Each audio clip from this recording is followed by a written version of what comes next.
Hi, good morning, my dear student. Today we are going to discuss your class 12th history chapter the framing constitution. My dear student, today we will read in this chapter the topic the language of the nation. Language of the nation. This is very born topic. Nowadays, this was the problem with India because because as you know that India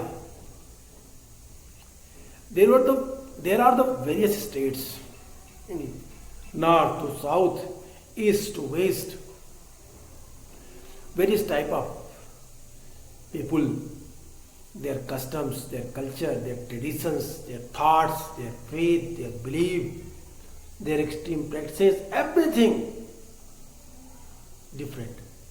They are dressed and their language also.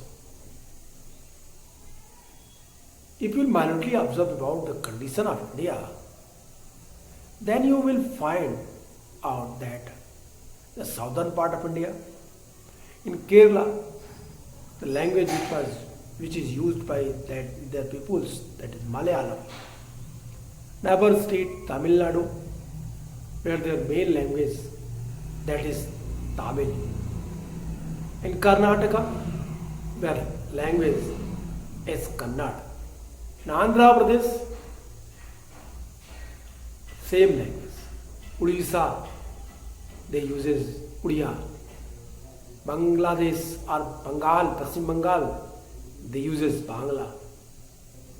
In the northern part of India, if you see in UP, Bihar and Madhya Pradesh and similarly such type of areas which is called the northern India, they uses the Hindi language, but their Hindi is not similar with each other. एक दूसरे के साथ उनकी भाषा mail नहीं खाती. And same, if you will see the condition of northern part of India or northwestern part of India, in western part Rajasthan, Rajasthani, Gujarat, Gujarati, Maharashtra, Marathi, in Punjab, Punjabi, Jammu and Kashmir, they uses the Persian language or the Urdu. And what I am telling you, my dear student, why I have counted that languages? Because I want to inform you that is a problem. It is the great problem for us. And this problem was faced by the Constituent Assembly during that time. They discussed that which language should be our national language. कौन सी भाषा भारत की राष्ट्रीय भाषा बने, इस बात पे गहन चर्चा हुई. I mean to say that a very vast discussion debate on that topic, that which language would be our national language, Hindi or other languages, because a sovereign nation have their own national language. But how strange that our nation have no any national language. Why? Because behind that there are so many problems and a lot of dissatisfaction. A long history behind that which language would be our national language, कौन सी भाषा भारत की राष्ट्रभाषा बनेगी, इसके बारे में विस्तार चर्चा हुई और अंततः ये फाइनल नहीं हो सका कि भारत की एक राष्ट्रभाषा क्या होगी. इस पर क्या क्या चर्चाएं हुई, क्या क्या लोगों ने बोला, इन लोगों की विचारधाराओं को आज हम यहाँ देखेंगे. सबसे पहले बात करते हैं. First, we should discuss your book, page number 425, I think. Please open the book and read the paragraph. क्या लिखा है इस बुक में? And when you will read this paragraph, you can easily understand that what was the actual problem during that time. My dear student, how could the nation be forced when people in different regions spoke different languages, each associated with its own cultural heritage? How could people listen to each other or connect with each other if they did not know each other's languages? Within the Constituent Assembly, the language issue was debated over many months and often generated the intense argument. Yes, obviously, it is very true. As I told you in the starting of my class that in India there were the various languages. Suppose if they have no one languages, how can they interact with each other? How can they understand the ideology, the view, the thoughts if they don't know about their other languages? I mean to say that if they not uses one language, how can it possible that they can easily understand, they easily cooperate, they easily communicate, they interact with each other? कैसे हो सकता है ये? जब एक देश के विभिन्न भागों में लोग अलग अलग भाषाएं बोलते हो, उनकी जो कल्चरल हेरिटेज अलग अलग हो, तो एक राष्ट्र का निर्माण कैसे किया जा सकता है?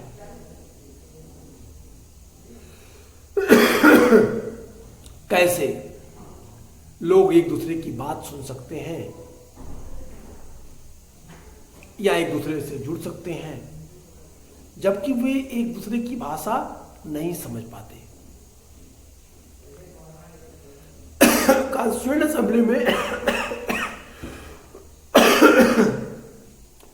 असेंबली में extremely sorry, actually I am not feeling well today, so that's why you are facing that problems. कहता है कि एक राष्ट्र जहां अलग अलग भाषाएं बोली जाती हो, जहां अलग अलग वर्ग के लोग हों, यदि वो एक दूसरे की भाषा नहीं जाने तो कैसे वो एक दूसरे से इंटरेक्ट होंगे? संविधान सभा में इस बात पे, इस मुद्दे पे कई महीनों तक बहस हुई और कई बार तो काफी विकट स्थिति उत्पन्न हो गई, तनातनी और गर्मी गर्मा का माहौल हो गया. What I am telling you that the condition was so difficult. This is the very genuine matter. The Constituent Assembly member, they discuss and debate on that issue, not 1 day, 2 days, 1 month, and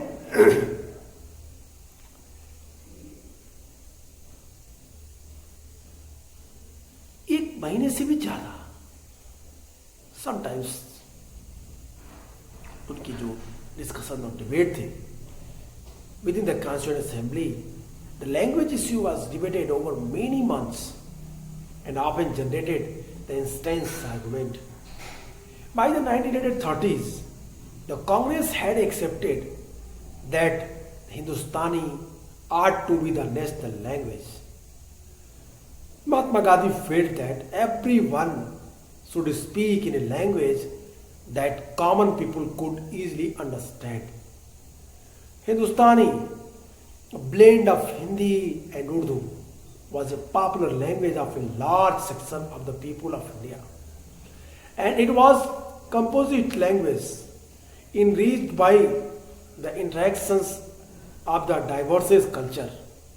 Over the year, it had incorporated words and terms from very many different sources and was therefore, and I mean to say that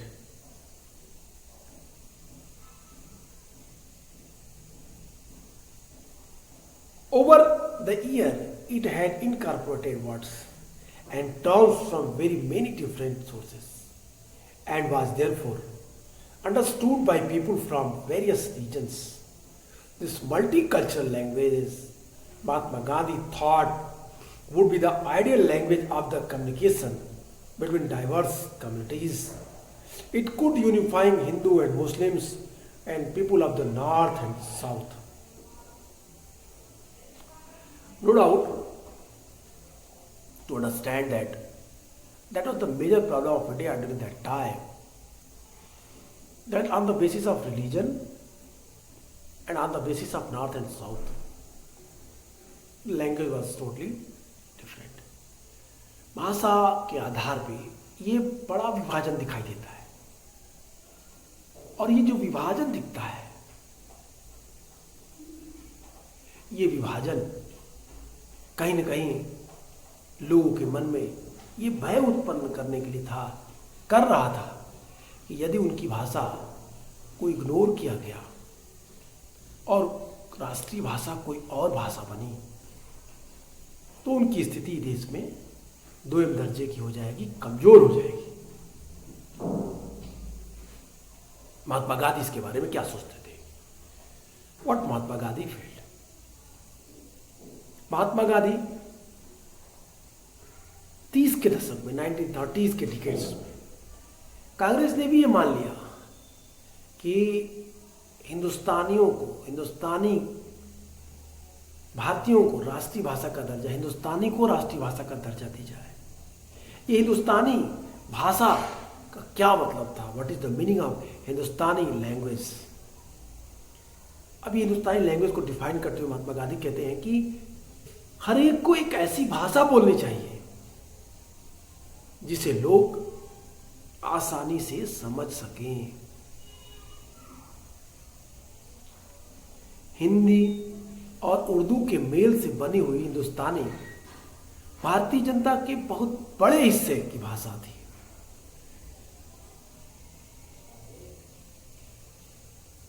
और यह विविध संस्कृतियों के आदान प्रदान से समृद्ध हुई एक साझी भाषा थी। It means Mahatma Gandhi focused and forced that the language which was used by Indians were the mixed word that was communicated by the common people. Suppose in Hindi there are the various languages,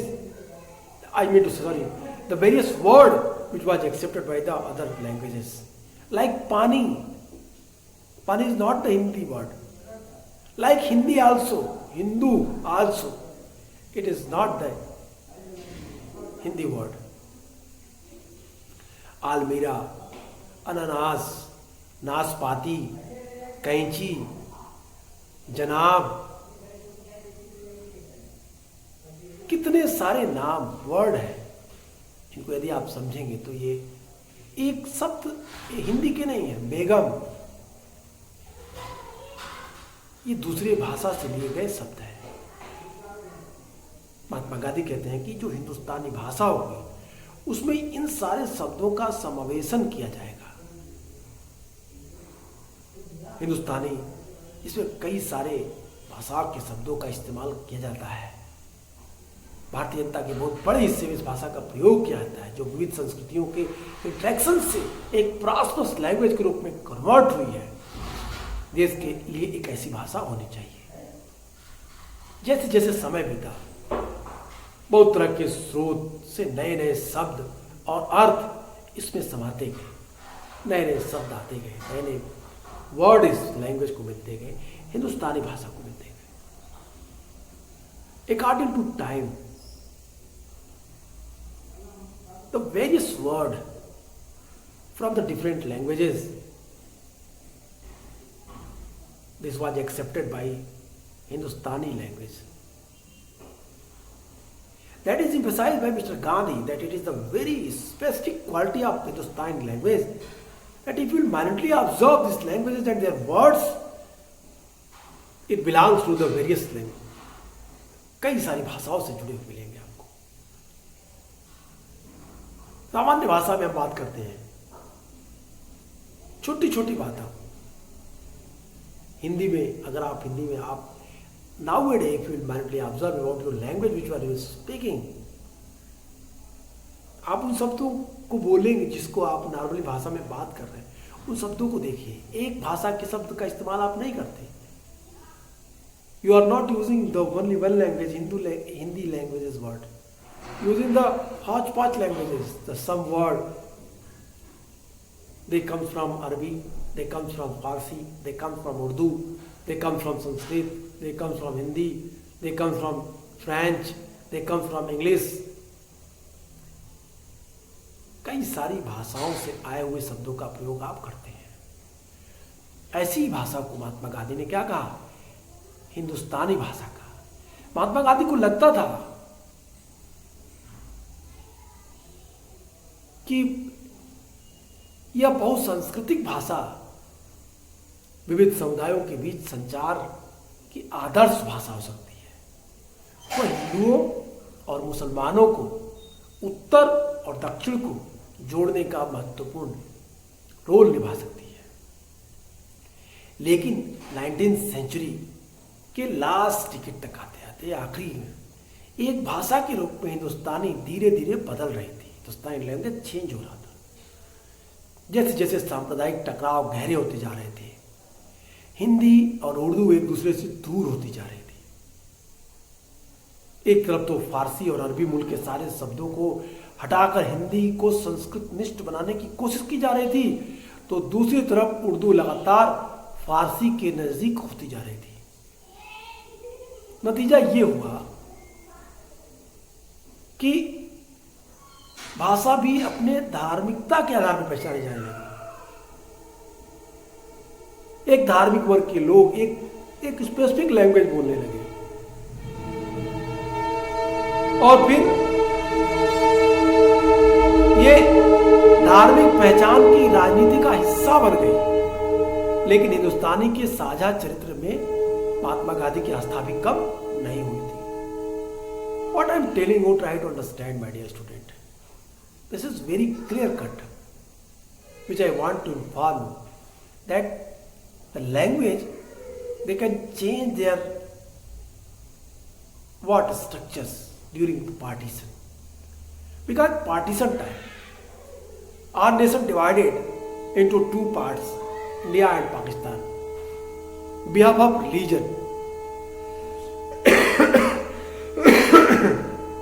Muslims, they uses the Persian language, Urdu language and the Arabic languages. The Hindu, they uses Hindi language, Sanskrit languages. तो जब partition हुआ तो भाषा ने भी अपना स्वरूप बदल दिया और धार्मिकता के आधार पे अपने को लोगों ने इसको धार्मिकता का जामा पहना दिया. अब लोग जो मुस्लिम्स थे वो हिंदी के शब्दों से बोलने से परहेज करने लगे. आज भी अगर आप देखेंगे तो मुस्लिम फैमिली में लोग संस्कृत के वर्डों का प्रयोग कम करते हैं. वो पर्शियन, फारसी भाषा के शब्दों का प्रयोग ज्यादा करते हैं, उर्दू भाषा के शब्दों का प्रयोग ज्यादा करते हैं. ये जो शब्दों का प्रयोग है, ये जो वर्ड है, ये काफी कुछ कह देते हैं.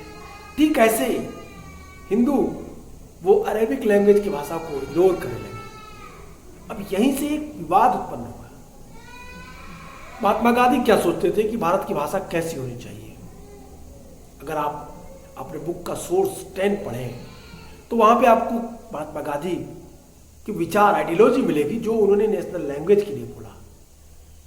राष्ट्रीय भाषा का क्या विशेषता होनी चाहिए, बात करते हुए कहते हैं कि अपनी मृत्यु के कुछ समय पहले महात्मा गांधी ने भाषा के प्रश्न पर अपने विचार दिए.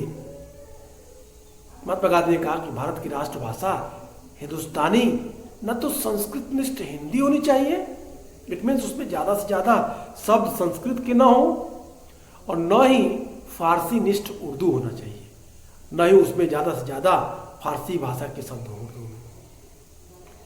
कहते हैं इन दोनों के बीच, इन दोनों का मिक्सचर हो भारतीय भाषा, हिंदुस्तानी भाषा. उसे विभिन्न क्षेत्रीय भाषाओं से शब्द खुलकर उधार लेने चाहिए. विदेशी भाषाओं के ऐसे शब्द लेने की कोई हर्ज नहीं है, जो हमारी राष्ट्रीय भाषा में अच्छी तरह से आसानी से घुल मिल सकते हैं। उस प्रकार हमारी राष्ट्रीय भाषा एक समृद्ध और शक्तिशाली भाषा होनी चाहिए, जो मानवीय विचारों और भावनाओं के पूरे समुच्चय को अभिव्यक्त दे सके। खुद को हिंदी या उर्दू से बांध लेना देशभक्ति की भावना तथा समझदारी के विरुद्ध एक अपराध होगा, ये महात्मा गांधी कह रहे थे। अगर आप इन चीजों को विस्तार से समझें तो आपको समझ में आएगा लैंग्वेज डिस्प्यूट्स और गांधी जी क्यों ये बात कह रहे थे। My dear student, so you can easily understand that what I am saying. What Mahatma Gandhi said. Mahatma Gandhi, according to Mahatma Gandhi,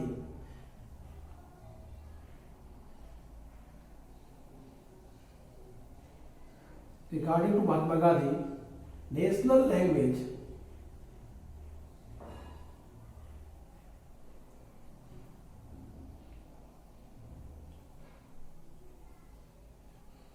would be Hindustani. Would be Hindustani. Why he not used Hindi? Because if he used the word Hindi, then indirectly someone blamed him that he favored the North Indian language.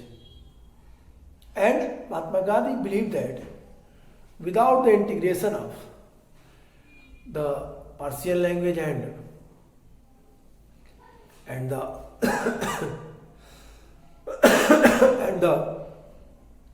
the Hindi languages,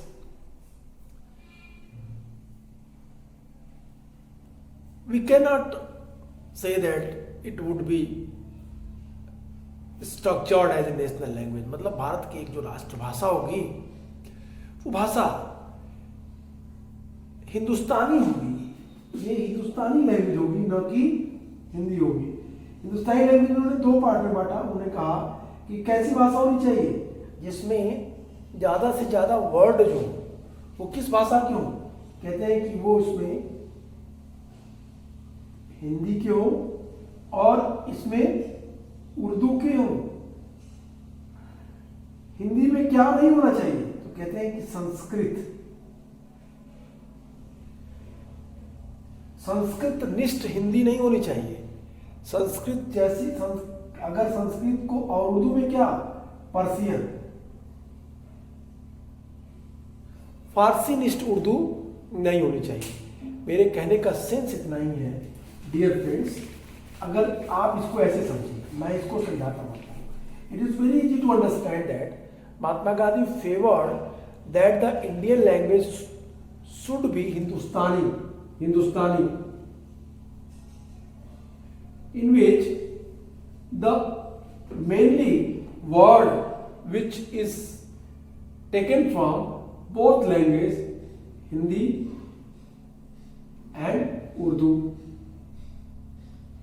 Indirectly, what I am saying, Hindi it means Hindu, Urdu it means Muslims. Mahatma Gandhi want to integrate with both languages because he focused, because he emphasized, because he very much aware that without the unity of Hindu and Muslims, India cannot be run properly. It is important for everyone कि ये एक साथ होना चाहिए। अब उस साथ साथ कहते हैं कि हिंदी में क्या ना हो ज्यादा से ज्यादा संस्कृत निष्ठ वर्ड। अगर संस्कृत के शब्द हिंदी में ज्यादा होंगे तो उससे क्या होगा, आपकी जो नेशनल लैंग्वेज है वो डिफिकल्ट हो जाएगी। इसलिए कहते हैं हिंदी को संस्कृत निष्ठ मत बनाइए। साथ ही साथ वो उर्दू को भी कहते हैं, वो उर्दू को कहते हैं कि इसमें पर्सियन और अरेबिक ये दोनों वर्ड अधिकतर संख्या में ना हो। इन दोनों वर्ड को ज्यादा से ज्यादा इस भाषा में न थोपा जाए, तब ये जाके राष्ट्रीय भाषा का रूप धारण करेगी, तब जाके एक राष्ट्रीय भाषा बनेगी। What I told you in this class, in the starting of this class, that the huge amount of the person, I mean to say that our Indian citizen, they felt that if national language would be Hindi or Hindustani, it would be better for the North Indians, not for the South Indians. What was their fear? We will discuss this topic. But first we have to focus that Mahatma Gandhi and their thoughts. Why Mahatma Gandhi forced that the Indian language should be Hindustani?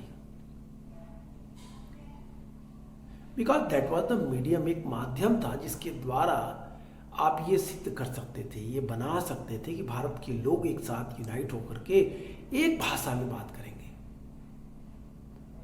चूंकि महात्मा गांधी ने भारत की स्वतंत्रता के समय दंगों को देखा, हिंदू और मुसलमानों के बीच कि जो मतभेद थे उनको उन्होंने देखा, अपने स्तर पर उन्होंने उसको शांत कराने का प्रयास किया। इसीलिए महात्मा गांधी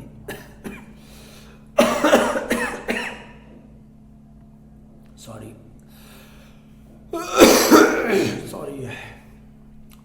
इसीलिए महात्मा गांधी इन चीजों को पूरी तरीके से व्यवस्थित करना चाह रहे थे। एक तरफ तो वो कह रहे थे कि हिंदुस्तानी लैंग्वेज होगी जो हिंदी के समान होगी, लेकिन इस हिंदी में हिंदी के क्लिष्ट वर्ड, हिंदी के डिफिकल्ट वर्ड की जगह अदर लैंग्वेज के वर्ड प्रचुर मात्रा में, अबंडंट अमाउंट में रहेंगे।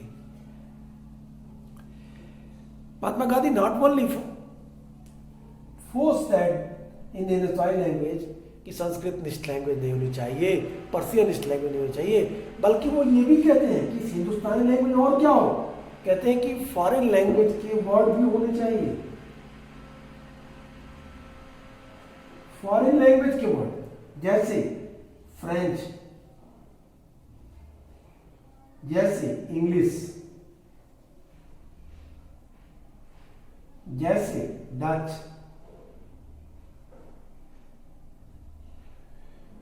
कहते हैं कि जो लोग भारत में शासन किए, कॉलोनियल एरा में आए, उन लोगों ने जिन शब्दों का प्रयोग किया, इन शब्दों का भी सम्मान होना चाहिए जो हमारी कॉमन भाषा में यूज हो रहे हैं। If their word that had accepted our languages, our peoples, this language also welcomed in our national language, Hindustani language. As I told you that the various words which you used in your common life, like papita, ananas, almari, knives, lash,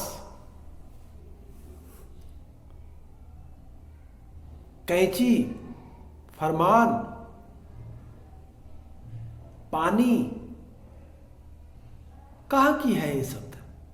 क्या ये हिंदी भाषा के हैं? Even Hindi also, Hindustan also, this is not from the Hindi language, this word comes from the other languages, दूसरी भाषा से आए हुए शब्द है। और महात्मा गांधी इन्हीं बातों पे फोकस कर रहे थे।